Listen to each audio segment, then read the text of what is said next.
fitting because I'm going to talk more about creating deeper meaning with your to-do list, with your projects, things of that nature. So you can kind of, and there'll be a picture of my notes after, so you can grab it from there. So the thing about OmniFocus that it's my hub, right? And as for many of the other people that have already spoken, and when it comes to cultivating a to-do list that you can attach a deeper connection to, because OmniFocus is so good at what it does, it allows you to have that ability to get a deeper connection to the tasks, to the projects, to the things that you've got. So the first thing I want to talk about when it comes to that is the structure that OmniFocus has. The great thing about OmniFocus is that it can be really simple if you want it to be. Like you can get in there and do what you need it to do before you dive in really, really deep and get into the super context and all that stuff. But it can also scale, so it can get really powerful. You know, you've got the different platforms you can use it on, that kind of thing. So because it's got the structure there, that allows you to kind of have that framework. So you can go in and say, all right, here's my tasks, here's my to-do list. It's all built right in there. You start dumping it, you know, the old capture process, that kind of stuff that Sven was talking about earlier. You capture everything in there. It's that structure. It's where you can house all this stuff. The trick about that, though, where people get stuck, is the front-end work. That's what I call the front-end work, which is actually setting it up, you know, which is what we're kind of here to talk about today, is doing that actual setup itself. And that's what a lot of people balk at, no matter what productivity task management system you're using. They balk at that. That's why so many people use email, right, as their inbox for everything, right? So that's the biggest challenge. Once you use that, once you've got that set up there, you've got the structure, then you can dive in a lot deeper, because that structure allows for habits to be fostered, right? Like you've got, you know, those reminders that Karash was talking about. You've got, you know, the repeating things of that nature are in there, so you can connect deeper with the things that really matter to you, right? I mean, not just, you know, taking out the garbage that repeats every single week or every 2 weeks where I'm from. That kind of thing. So that to me is huge, is that structure component. It's also the hardest part because of that whole setup idea. And of course, there are contexts. That's the next thing that I use to have a connection to my to-do list to make it more meaningful. And we've heard a lot about contexts already, starting this morning with the forum, and I'm going to talk a little bit about contexts here, but I do things a little bit differently with my contexts.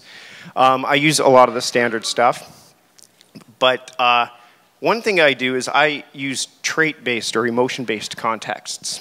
So instead of necessarily saying home, or when I'm writing, for example, I'll use a context like practice or mastery or whatever. It's something I really want to get good at, and I filter that out and create that context. I can look at it and go, okay, those are the things that's that mastery. That's why I'm doing this. That's why I'm doing this.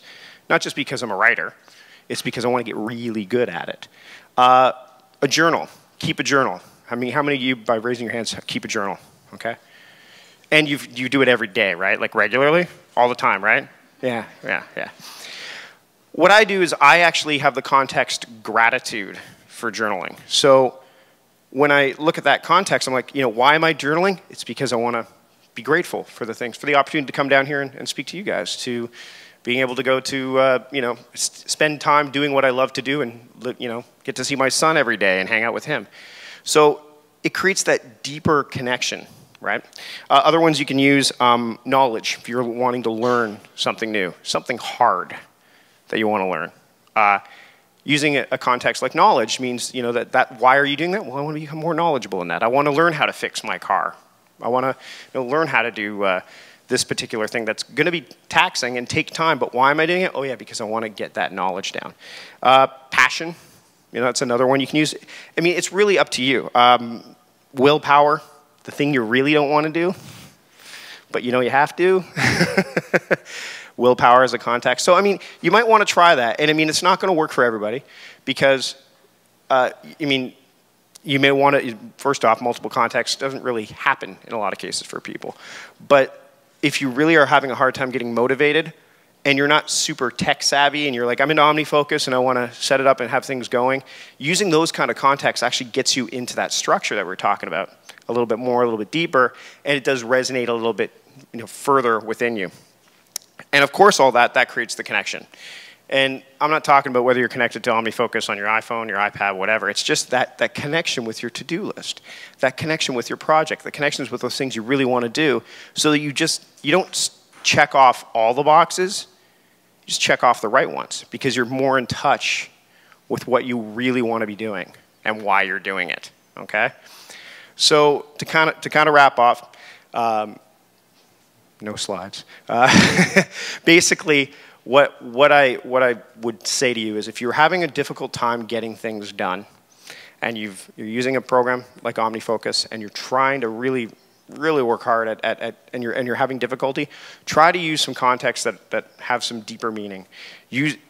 Play with it. Use the structure that OmniFocus provides.